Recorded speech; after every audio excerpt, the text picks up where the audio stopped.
Kabilang sa pinakamaguluhang rehiyon sa mundo ang Gitnang Silangan, may tatlong digmaang nagaganap sa kasalukuyan kung saan nagkakampi ang mga pangunahing kapangyarihan sa magkabilang panig.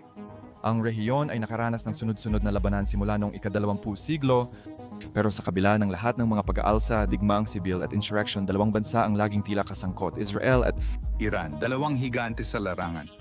Bago sila naging ganito kalaki, naranasan din nila ang mga pag-angat at pagbagsak ng kanilang ekonomiya mula sa mga pananakop hanggang sa mga kudeta. Ang lahat ng mga pangyayaring ito ang nagbunsod sa kasalukuyang digmaan sa pagitan ng Iran at Israel. Naglalaban ang Israel at Iran, at mukhang nanalo ang Israel. Isa sa mga dahilan nito ay ang gross domestic product. Ang ekonomiya ng Israel ay higit sa dolyar, 500 bilyon habang ang Iran ay may 400 bilyon lamang. Ang gross domestic product per capita ng Israel ay higit 10 beses kaysa sa Iran. Dahil dito, nakaka-invest ang Israel sa mas mahusay na militar, kahit na 75 beses itong mas maliit kaysa sa Iran. Ngunit ang kawili-wiling aspeto ay hindi ito ang palaging sitwasyon. Noong dekada 1970 umunlad ang ekonomiya ng Iran at mas mabilis ito kumpara sa Israel. Noong 1986, halos 6 na beses na mas malaki ang ekonomiya ng Iran kumpara sa Israel. Ang tanong ay, bakit naungusan ng ekonomiya ng Israel ang Iran? Habang ang Iran ay naiwan sa likod, marami pa ring walang alam kung paano naghirap ang Iran mula sa pagiging mayaman sa langis, o kung paano naging makapangyarihan sa teknolohiya ang Israel mula sa pagkawasak ng digmaan. Mga video na tulad nito ay bihirang itulak ng algorithm. Kung sa tingin mo'y mahalaga ang kwentong ito, pindutin inang like at subscribe button. Nakakatulong ito para mas marami ang makapanood at maintindihan ang content, lalo na kung isang panig lang ang naririnig. Balikan natin ang kasaysayan para mas maunawaan. Sa kaso ng Israel, ito ay kwento ng pag-angat mula sa wala hanggang sa maging isang world-class na ekonomiya. Noong unang bahagi ng ika-20 siglo, wala pang Israel. Dati, ang Palestina ay tirahan ng mga Palestinong Arabo at nakadepende ang ekonomiya nito sa agrikultura. Mabilis itong nagbago noong at pagkatapos ng ikalawang digmaang pandaigdig, nang maraming Hudyong Europeo ang lumipat sa lugar at itinatag ang Estado ng Israel noong 1948. Ang mga unang taon ay talagang magulo. Puno ng karahasan sa pagitan ng mga kolonyal na Hudyo at ng mga lokal na Palestino. Ang mga karatig na Estadong Arabo ay nakipagdigma rin sa Israel upang subukang pigilan ang pagbuo ng bagong estadong ito. Nangangahulugan ito na bukod sa pagpapalaki ng militar at industriya, wala nang lugar para sa pag-unlad ng ekonomiya. Dahil sa daan-daang libong taong lumikas, ang prioridad ay mabigyan sila ng pagkain, tirahan, at pangunahing trabaho. Para pamahalaanan ito, ang Israel ay may sosyalistang ekonomiyang kumokontrol sa bansa, kung saan ang unyon ng mga manggagawa ang nagmamay-ari at namamahala sa karamihan nito. Maraming komunal na sakahan at kooperatibang nayon na tinatawag na kibbutz kung saan nagtutulungan ang mga tao. Bukod pa rito, nagbigay ang pandaigdigang komunidad ng mga Hudyo ng bilyon-bilyong tulong pinansyal sa bansa na nagbigay ng mahalagang lifeline sa ekonomiya ng Israel. Nakakatuwang isipin, nagbigay rin ang Alemanya ng maraming tulong pinansyal sa Israel bilang anyo ng bayad pinsala para sa Holocaust. Gayunpaman, noong dekada 1970 at 1980 bumagsak ang ekonomiya ng Israel sa kabila ng lahat ng suporta. Sa huli, hindi palaging gumagana ang isang top-down na sistemang pang-ekonomiya. Ang Israel ay may malalaking trade deficit, mababang produktibidad, at napakababa ng paglago ng ekonomiya. Lumaki din ang utang ng gobyerno ng Israel dahil sa patuloy na mga digmaan nito laban sa mga kapitbahay na Arabo. Kasama rito ang 1967, Six-Day War, ang 1973, Yom Kippur War, at ang Lebanon War na nagsimula noong 1982. Ang mga labang ito ay pinondohan ng pag-imprenta ng bilyong shekel, na nagbunsod ng tuloy-tuloy na pagtaas ng inflation rate. Noong 1970 halos 10% ang taunang inflation. Noong 1980 umabot ito sa 125%. Noong 1984 umabot ang inflation rate sa nakakagulat na 385%, isang matinding dagok ng hyperinflation. Dagdag pa rito, bumabagsak ang ekonomiya at antas ng pamumuhay. Ang Israel ay gumawa ng Economic Stabilization Plan noong 1985 na may tulong mula sa mga Amerikanong ekonomista bilang tugon sa krisis. Ang pinakamalaki at pinakamahalagang pagbabago ay ang paglipat ng Israel mula sa sentralisadong ekonomiya patungo sa isang free market economy na may mas kaunting pakikialam ng pamahalaan at unyon at mas malawak na kalayaan sa ekonomiya. Ito ang naging simula ng 4 na dekada ng paglago na nagbago sa Israel bilang isa sa mga pinakamaunlad na ekonomiya sa buong mundo. Pero bago natin talakayin ang pag-angat ng Israel, pumunta muna tayo sa silangan at alamin kung ano ang nangyayari sa Iran noong panahong iyon. Noong una, ang Iran ay isang agricultural at mahirap na bansa tulad ng Palestine at Israel matapos ang pagkakatatag nito. Ngunit may malalaking pagkakaiba. Noong 1908 natuklasan na mayaman sa langis ang Iran. Tinatayang may 10% ito ng langis sa buong mundo at 15% ng natural gas sa buong mundo. Isa itong malaking pagkakataon para umunlad ang ekonomiya ng Iran. Ngunit sa unang mga dekada, karamihan ng pera ay napunta sa Britanya. Ang Anglo-Persian Oil Company, na nakilala bilang British Petroleum, ay nakakuha ng konsesyon para magmina at magbenta ng langis ng Iran. Ang mga Iranian ay nanonood na lang dahil handa ang makapangyarihang hukbong dagat ng Britanya na tiyakin ang pagkuha ng langis na ito. Noong unang at ikalawang digmaang pandaigdig, sinakop ng Britanya ang ilang bahagi ng Iran para protektahan ang kanilang interes sa langis. Noong 1952, hindi nagustuhan ng mga Iranian ang pangyayari at nagawa ng kanilang punong ministro na mapasakamay ng Iran ang industriya ng langis nito. Maganda sana ito para sa ekonomiya ng Iran. Ngunit nagsagawa ng kudeta ang British Military Intelligence, ANIM at American CIA sa Iran na tinawag na Operation Ajax. Pinagsama-sama nila ang kapangyarihan sa ilalim ng Shah ng Iran at winasak ang demokrasya upang pigilan ang oposisyon ng mga populista. Pumayag ang Shah na ibibigay ang langis ng Iran sa mga kumpanyang kanluranin kapalit ng proteksyon sa kanyang rehimen at kaunting pera para sa sarili niya. At ngayon, kung sakaling magtaka ka kung bakit hindi ganoon kabilib ang mga Iranian sa kanluran, ayan mismo ang dahilan. Ang mahalaga lang sa kanluran ay ang langis ng Iran, hindi ang mga tao ng Iran. Subalit matapos ang kudeta, tumindi ang presyo ng publiko kay Shah at tumaas ang banta ng malawakang pag-aalsa.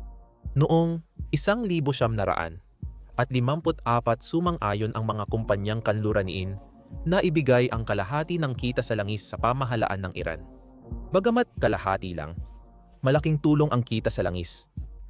Noong 1960, umabot sa 42 bilyon ang gross domestic product ng Iran. Makalipas ang 20 taon, halos umabot na sa dolyar. 100 bilyon isang di pa nakikitang pag-angat ng ekonomiya. Isa ito sa pinakamabilis lumago na ekonomiya sa buong mundo, na madalas ay doble ang digit ng paglago taon-taon. Tumaas ang ekonomiya pagkatapos ng 1974 nang tumaas ang presyo ng langis sa buong mundo dahil sa Organization of the Petroleum Exporting Countries. Ito ay isang grupo ng Iran, Saudi Arabia, Iraq, at iba pang malalaking bansa na gumagawa ng langis. Nagpasya silang limitahan ang produksyon ng langis para tumaas ang presyo nito at mas malaki ang kita. Dahil dito, tumaas ang presyo ng langis mula $3.50 hanggang $10.11 bawat bariles noong 1974. Noong 1980 umabot ito ng halos $40. Dahil dito, yumaman ang Iran. Noong 1977 ng budget ng gobyerno ay galing sa langis. Ginamit ni Shah ang perang ito para mamuhunan sa ekonomiya sa pamamagitan ng industrialisasyon, urbanisasyon at mga proyektong pang-infrastruktura. Gumagastos din siya ng malaki para sa militar ng Iran. Noong panahon ng monarkiya sa Iran, mas malaki ang ginastos nito para sa militar kumpara sa ngayon, inaakma sa inflation. Nakabili siya ng maraming kagamitang militar mula Amerika at Britanya. Naging pinakamakapangyarihang militar ang Iran sa gitnang silangan. Hindi lang ito para protektahan ang mga oil field ng Iran. Noon, mukhang magiging regional na superpower ang Iran, ngunit may mga sumalubong na problema. Pinapangasiwaan ng gobyerno ang pangunahing bahagi ng pag-unlad ng ekonomiya sa pamamagitan ng mga 5 taong plano sa estilo ng komunista at mga state-owned enterprises. Nangangahulugan ito na hindi epektibo ang malayang pamilihan, kaya bumaba ang produktibidad at kompetisyon. Ngunit ang pinakaproblema ay ang monarkiya ay tumatanggap ng malaking bahagi ng kayamanan. Ang pamilya ng hari ay nagmamay-ari ng bilyon-bilyong dolyar na halaga ng mga negosyo, lupa at ari-arian, mostly sa pamamagitan ng Pahlavi Foundation.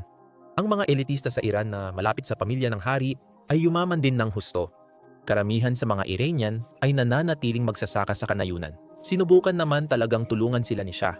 Nagpamahagi siya ng lupa sa mga maralitang pamilya, lumikha ng mga trabaho, at naglaan ng pondo para sa edukasyon. Nagpatupad siya ng price controls para mapabuti ang halaga ng pamumuhay. Maraming mahihirap na pamilya ang ipinagbili ang lupa at lumipat sa lungsod kung saan nabuo ang malalaking squatter. Nabigo ang gobyerno na lumikha ng mga kailangang trabaho dahil hindi gumagana ang mga proyektong estado gaya ng inaasahan. Ang mga price control ay nagdulot ng kakulangan, kaya't napilitan ang mga tao na dumaan sa black market. Dahil sa mga problemang pang-ekonomiya, lumala ang kaguluhan noong dekada 1970. Ito ay bunga rin ng malupit na pagsupil ng Shah sa mga tumututol gamit ang kanyang lihim na pulis, ang SAVAK. Marami siyang naging kaaway, kabilang ang mga komunista, liberal, nasyonalista, at konserbatibong relihiyoso. Noong 1970, sumiklab ang revolusyon at pumalit sa kanya ang mga radikal na Islamista. Hindi dahil sila ang pinakamalaking grupo o pinaka-popular, kundi dahil sila ang pinaka-organisado. Naging mahalagang punto ito sa kasaysayan ng ekonomiya ng Iran at kung paano inihahambing ang Iran sa Israel. Bago ang Rebolusyong Islamiko, ang dalawang bansa ay may mga issue sa kani-kanilang version ng sentralisadong kontrol ng gobyerno. Pero sa pangkalahatan, mukhang mas maganda ang kalagayan ng Iran dahil sa yaman nito sa langis. Dati, aakalain ng mga tao na baliw ang magsasabing lalampasan ng Israel ang Iran sa gross domestic product. Ngunit nangyari nga ito. Suriin natin ang mga reformang ekonomiya at ang malaking paglago sa Israel. Mahalaga ang Economic Stabilization Plan noong 1985. Sinimulan ng Israel ang pagbebenta ng mga pag-aari ng gobyerno, pag-alis ng mga price control, at pagpapasimple ng tax code. Nangyari ito sa tamang panahon nang inaalis na ang mga hadlang sa pandaigdigang kalakalan at pinayagan ng mga reforma ang Israel na maisama sa pandaigdigang ekonomiya. Samantala, bumagsak ang Unyong Sobyet noong 1991. Mahigit 1 milyong Hudyo mula sa Unyong Sobyet ang lumipat sa Israel na nagdulot ng malaking paglago ng populasyon. Ang mga imigranteng ito ay karaniwang may mataas na edukasyon at maraming profesional na kasanayan. Ang Oslo Accords noong 1973 sa pagitan ng Israel at Palestine Liberation Organization ay nagpasimula ng panibagong alon ng mga imigrante na may mataas na kasanayan. Ang prosesong pangkapayapaan kasama ang mga Palestino at ang two-state solution ay nagbigay ng impresyon na mas ligtas na ang Israel matapos ang matagal na digmaan. At bukod sa imigrasyon, nakatulong din ang tiwalang ito sa mga dayuhang pamumuhunan. Naging sentro ng venture capital ang Israel noong tech boom ng huling bahagi ng 1970s. Ang mga salik na ito ay nagbunsod sa mabilis na paglago ng gross domestic product ng bansa na umabot sa 29 bilyon noong 1985. Pagkalipas lang ng 15 taon, ang Israel ay may gross domestic product na 136 bilyon, halos 5 beses na mas malaki. May resesyon noong 2000 at 2002 dahil sa pagbagsak ng dot-com bubble. Pagkatapos, naging finance minister si Benjamin Netanyahu at nagpatupad ng mga bagong reforma. Binawasan niya ang laki ng pamahalaan at mga subsidya at ibinaba ang mga buwis. Ito ang simula ng bagong panahon ng pag-unlad ng ekonomiya. Nadoble ang ekonomiya ng Israel sa loob ng wala pang 10 taon at patuloy na mabilis ang paglago nito hanggang ngayon na may gross domestic product na dolyar, 566 bilyon. Patuloy na natagumpay ang Israel sa larangan ng teknolohiya. Ang Intel, Google, Microsoft at Apple ay may malakas na presensya ngayon sa Israel. Higit sa 400 multinational corporations ang may R&D centers sa bansa. Marami ring kumpanyang Israeli sa cybersecurity, artificial intelligence, teknolohiyang medikal, teknolohiyang pang-agrikultura, at teknolohiyang pang-depensa. Sa maraming paraan, ka-level nila ang Silicon Valley. Ang Israel ang may pinakamaraming startup companies sa buong mundo. At pangatlo, sa may pinakamaraming public companies na nakalista sa National Association of Securities Dealers Automated Quotations Exchange, bukod sa United States at China. Ang Israel ay may mas mababa sa 10 milyong tao na kapansin-pansin. Maliban sa masiglang tech industry, nakatulong din sa Israel ang access nito sa pandaigdigang merkado. Ang trade to gross domestic product ratio ng Israel ay nasa 58% at noong 2007 umabot ito ng 80%. Para ilarawan ang laki nito, ang trade to gross domestic product ratio ng Estados Unidos ay 25% lamang. Sa China naman, 37% ito. Sa madaling salita, malaki ang trade volume ng Israel. Malaki ang kalakalan ng Israel sa Europa at China. Pero ang United States ang pangunahing katuwang nito. At ang ugnayang pang-ekonomiya ng Israel at United States ay higit pa riyan. Sa mga nagdaang taon, ang Israel ay nakatanggap ng pinakamalaking halaga ng tulong pang-ekonomiya at militar mula sa United States kumpara sa ibang bansa. Mula sa pagkakatatag, nakakuha na ito ng 300 at 10 bilyon mula sa United States, isinasaalang-alang ang implasyon. Ito ay dahil sa pinakamatagumpay na political lobby sa Estados Unidos. Karamihan ay sa pamamagitan ng APAC at komunidad ng Israeli-Amerikano. Ang pagkakaroon ng tamang mga kaibigan ay tumutulong para sa tagumpay sa ekonomiya. Kung babalik tayo sa tanong kung bakit naungusan ng Israel ang Iran, kailangan nating maintindihan ang nangyari sa Iran sa lahat ng taong ito. Isang bagay ang sigurado, at iyon ay hindi nagtagumpay ang Islamic Republic of Iran sa larangan ng ekonomiya. Isa sa mga unang pangyayari matapos ang Islamic Revolution ay ang pagsakop sa United States Embassy. Sa Tehran, inostage ng mga Iranian Islamist na estudyante ang mga Amerikanong diplomat. Ito ang nagdulot ng unang mga parusa ng United States laban sa Iran. Ipinag-freeze ng United States ang mahigit 12 bilyon na ari-arian ng Iran, katumbas ng higit 10% ng gross domestic product nito noon. Isa pang hindi maganda para sa ekonomiya ng Iran ay nang magpasya si Saddam Hussein na salakayin sila. Tumagal ng 8 taon mula 1980 hanggang 1988 ang digmaan sa pagitan ng Iran at Iraq. Maraming sundalo at sibilyan ang namatay at inatake ng Iraq ang mga infrastruktura ng Iran, kasama ang mga pasilidad ng langis nito. Pinalala pa ito ng ideklara ng United States ang Iran bilang taga-suporta ng terorismo noong 1984 at nagpatupad ng mas mahigpit na parusa laban sa bansa. Gayunpaman, hindi bumagsak ang ekonomiya ng Iran dahil sa mataas na presyo ng langis noong unang bahagi ng 1980. Nagawa ng Iran na mag-export ng sapat na langis para mapunan ang epekto ng mga parusa at ng digmaan. Pero nagbago ito noong 1986.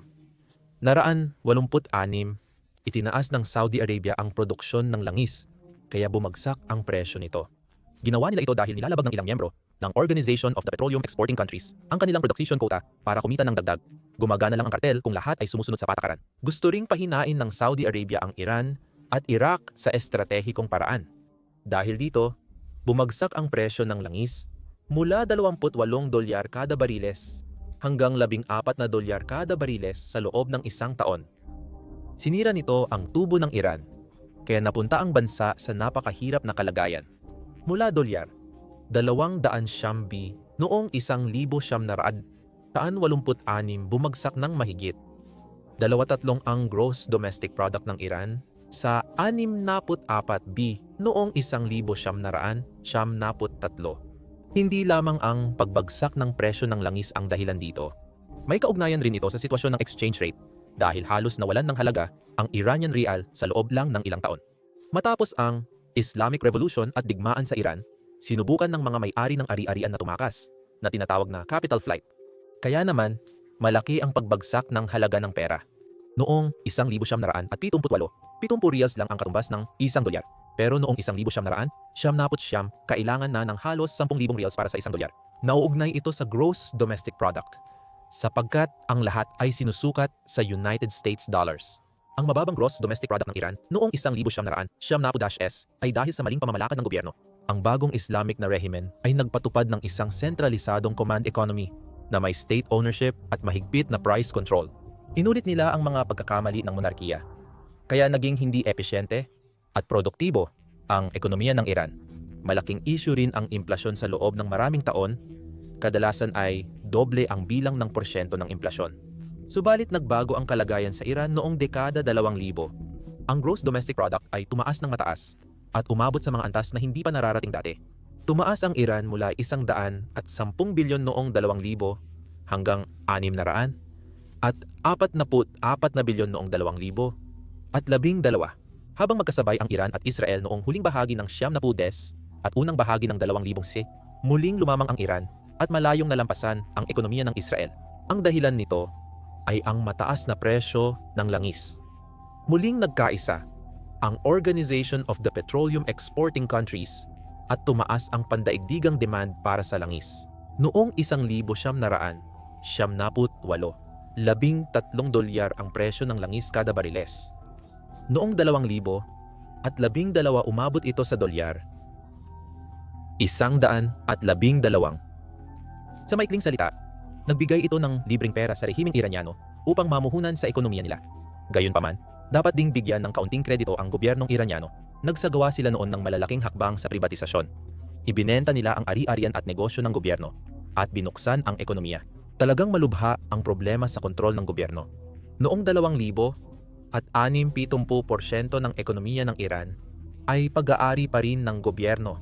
Sa kabila ng simula ng privatisasyon, nanatili ang issue, ngunit ang pagbibigay ng puwang sa pribadong sektor ay naging susi sa paglago ng ekonomiya ng Iran. Samantala, binuo ng Iran ang mas matibay na ugnayan sa Tsina, India at Turkey para magkaroon ng iba pang makakalakal bukod sa United States. Isa pang salik sa paglago ng ekonomiya ng Iran ay ang paglago ng kanilang populasyon. Mula noong revolusyon ng 1979 ang populasyon ng Iran ay tumaas mula 37 milyon tungong 72 milyon. Dahil mas marami na ang tao sa Iran, mas malaki na rin ang potensyal ng kanilang ekonomiya sa aspeto ng mga mamimili at manggagawa.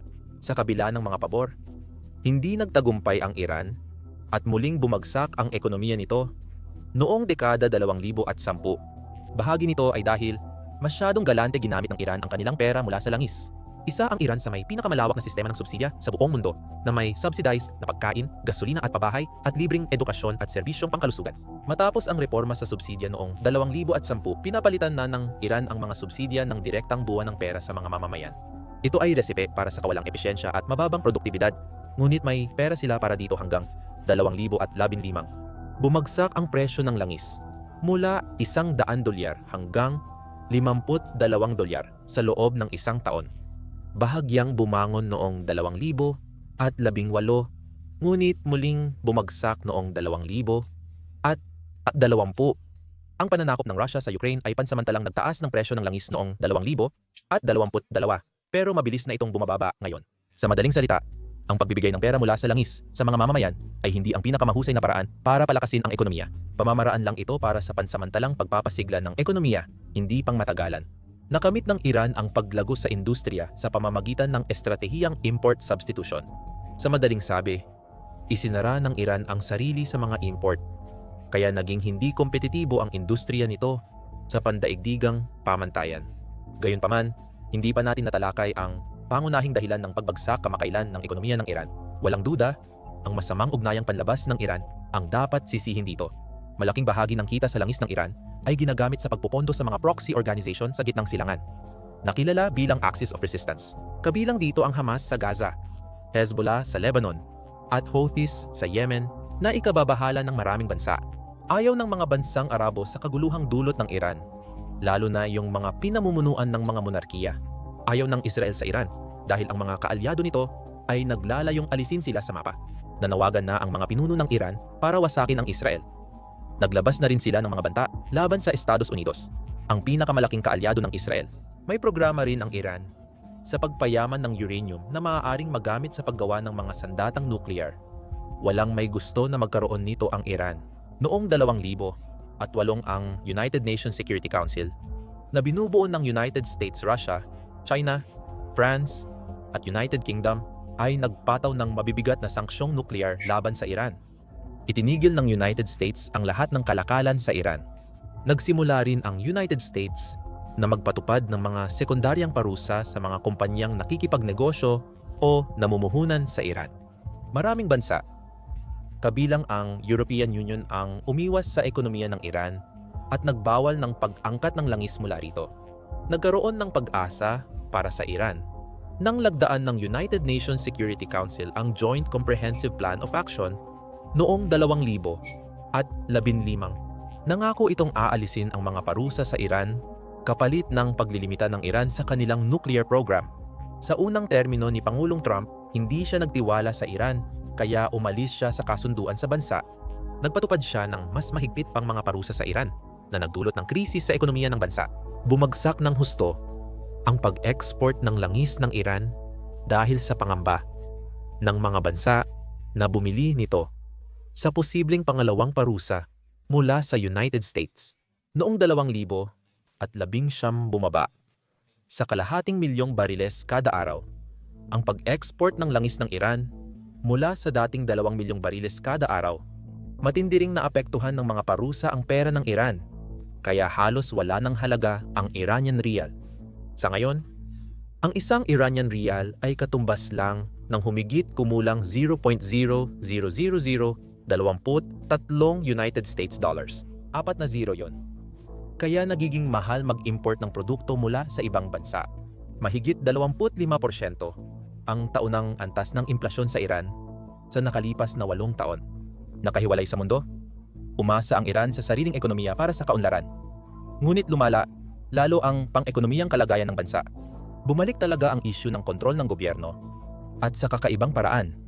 Nangyari ito sa kamay ng IRGC, isang paralel na organisasyong militar. Kailangan itong ipaliwanag. Sa Iran, meron kang gobyerno na may semi-demokratikong halal na presidente at meron kang pinakamataas na pinuno. Ang regular na sandatahang lakas ay sumusunod sa sibilyang gobyerno, kahit teorya lang, samantalang ang IRGC ay direktang sumusunod sa pinakamataas na pinuno. Malinaw na gusto ng pinakamataas na pinuno na gawing pinakamakapangyarihan ang IRGC para magawa ito. Kinontrol ng IRGC ang maraming negosyo sa Iran para makakuha ng pondo na hiwalay sa sibilyang gobyerno. Gumagamit ang IRGC ng mga kahina-hinalang front companies, trust funds, at nag-ooperate sa mga black market. Sila ay parang Iranian mafia na sinusuportahan ng isang diktador. Tinatayang pagmamay-ari nila ang halos 1/4 ng ekonomiya ng Iran at kontrolado nila ang 2/4 ng mga export. Batay sa ulat ng Center for Strategic and International Studies, noong 2020 ang IRGC ang naging pinakamakapangyarihang taga-kontrol ng lahat ng pangunahing sektor ng ekonomiya sa Iran. Matapos magpataw ng mga parusa sa langis, nagtayo ang IRGC ng isang shadow fleet para iligal na mag-export ng langis sa China, na nagpahintulot sa Iran na mabawi ang ilang kita sa langis. Pagmamay-ari rin ng IRGC ang mga kumpanyang nagtayo at nagmementina ng mga infrastruktura ng langis at gas. Bukod dito, pag-aari rin ng IRGC ang mga kumpanya sa konstruksyon, bangko, pagmamanupaktura at telekomunikasyon. Ngayon, malinaw kung bakit ito ay isang problema para sa ekonomiya. Lubhang korap ang mga kumpanyang ito ng IRGC at hindi sila kompetitibo dahil sinuportahan sila ng pinakamataas na pinuno. Hindi kayang makipagsabayan ng mga pribadong kumpanya sa mga merkadong ito at kung walang kompetisyon, hindi talaga gumagana ng maayos ang ekonomiya. Hindi lang naman ang IRGC ang problema rito. Mahilig din magbigay ng maraming subsidya si Ayatollah sa mga relihiyosong pundasyon na tinatawag na bonyads. Opisyal nilang tungkulin ang pagbibigay ng kapakanan sa mga tao ng Iran, ngunit isa pa talaga silang paraan ng kontrol. Magkakasama, ang mga bunyad na ito ay namamahala ng halos 20% ng gross domestic product ng Iran. Kabilang dito ang agrikultura, pagmamanupaktura, at mga hotel. Ang mga relihiyosong organisasyong ito ay hindi kailangang magbayad ng buwis at hindi rin sakop ng mga audit o batas sa accounting. Maraming kaibigan ni Khamenei ang may posisyon sa mga bonyad na ito at malinaw na kumukuha sila ng malaking bahagi ng kita. Maliban sa mga bonyad at IRGC, may maliit pang bahagi ng ekonomiya ang karaniwang pamahalaan ng Iran. Kadalasan ang mga hindi na ibenta noong unang bahagi ng 2001. Sa kabuuan, kontrolado ng kataas-taasang pinuno ang ekonomiya ng Iran at hindi ito nakakatulong sa paglago. Dahil sa nakikitang kalunos-lunos na kalagayan na ito, maraming Iranian ang nagpasya ng umalis. Simula pa noong Rebolusyong Iranian, marami sa pinakamahusay na mamamayan ng Iran ang tumakas sa labas ng bansa. Mahigit 4 na milyong Iranian na ang naninirahan sa ibang bansa at ang Estados Unidos ang pangunahing destinasyon. Malaki ang naging epekto nito sa ekonomiya ng Iran. Maraming talento at kapital ng tao ang umalis sa bansa na isang malaking kawalan ng potensyal. Ngayong nauunawaan na natin lahat ito, balikan natin kung paano nagkukumpara ang Iran at Israel pagdating sa ekonomiya. Pagsapit ng 2,000 at 25 mas mataas ng dolyar.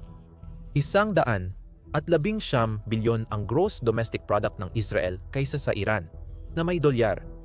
583 bilyon kumpara sa 464 bilyon. Para sa mga international na ranggo, mahalaga ang mga halagang ito sa dolyar. Ipinapakita nito kung gaano kahalaga ang mga bansang ito sa pandaigdigang pamilihan at kung gaano kalaki ang kanilang impluwensya sa ekonomiya. Gayunpaman, mahalaga ring tingnan ang gross domestic product batay sa purchasing power parity na inaayos ayon sa iba't ibang antas ng presyo sa bawat bansa. Dahil mas mataas ang halaga ng pera ng Israel kesa Iran, mas kaunti ang mabibili gamit ang $1 sa Israel kumpara sa Iran. Kahit maayos ang ekonomiya ng Iran, mas malaki ito kaysa sa Israel. Sa purchasing power parity, ang gross domestic product ng Iran ay dolyar. 1.8 trilyon habang ang Israel ay may dolyar. 566 bilyon lamang. Pero may sense naman iyon dahil ang Iran ay may 72 milyong tao at ang Israel ay wala pang 10 millions. Sa purchasing power parity, ang Iran ay may mas mababa sa 20,000 kada mamamayan kumpara sa mahigit 55,000 sa Israel. Mas masagana talaga ang Israel kaysa Iran, na nagpapakita na mas mahusay talaga ang kanilang modelo ng ekonomiya. Ang lakas ng ekonomiya ay madalas na nagiging lakas din sa militar. Ito ay may kinalaman sa geopolitics at sa mga kamakailang labanan. Ang bansang mas maraming yaman ay makakakuha ng mas mahusay na militar. Kapag inihambing mo ang militar ng Iran sa militar ng Israel, may isang nakakaintrigang pagkakaiba. Ang militar ng Iran ay may kalamangan sa dami dahil may higit sa 600,000 na tauhan napakaraming arsenal ng mga rocket at malaking industriya ng depensa. Ito ay posible dahil mas malaki ang ekonomiya nito pagdating sa domestic purchasing power. Malinaw na may kalamangan ang Israel pagdating sa kalidad ng mga fighter jet, missile at mga sistema ng depensa sa himpapawid. Dahil tumatanggap ito ng tulong mula sa United States at mas marami itong dolyar para makapagbili sa pandaigdigang merkado. Batay sa nakaraan, malinaw kung sino ang may bentahe sa kanilang dalawa. Sa kabila ng maliit ngunit napakabisang militar, nagawa ng Israel na wasakin ang mga komandong militar, mga missile launcher, at mga sistema ng depensa sa himpapawid ng Iran. Dahil wala ang mga ito, nahirapang makaganti ang Iran, kahit malaki ang kanilang bansa. At maaring naging iba ang lahat kung hindi tinamaan ng mga parusa ang Iran at kung hindi inutil ang kanilang gobyerno. Malamang na ang Iran na sana ang pinakamakapangyarihang bansa sa gitnang silangan. Dahil sa pinakamalaking populasyon at malalaking reserba ng langis at gas sa rehiyon, pwedeng maging regional na superpower ang Iran. Pwede sanang naging napakalakas ng kanilang militar na mahihirapan ng Israel na pabagsakin sila. Pero iba ang naging takbo ng kasaysayan.